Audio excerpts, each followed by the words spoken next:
Hi నమస్తే ఎట్లున్నారు? నేనైతే మస్తున్నా. మరి ఒక మినీ బ్లాగ్తో అయితే మీ ముందుకు వచ్చేసాను. ఈరోజు అయితే బొప్పాయి జ్యూస్ చేసేసుకుందామని మీ ముందుకు వచ్చేసాను.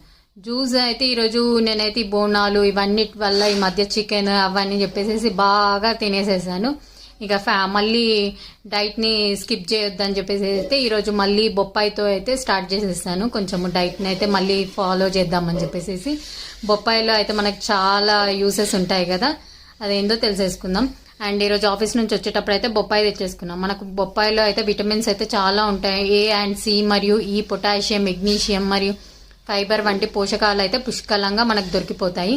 బొప్పాయి వల్ల అయితే మనకి గుండె జబ్బులు అండ్ మలబద్ధకం అవన్నిటి నుంచి అయితే మనకు కాపాడేస్తుంది.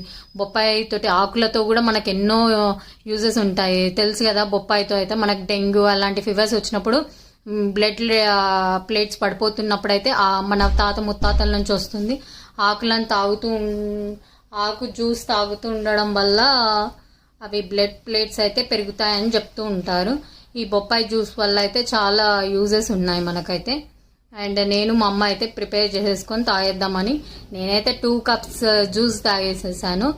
అండ్ ఆల్రెడీ ఈడైతే చేసుకుంటూనే 1 cup జ్యూస్ తాగేసాను.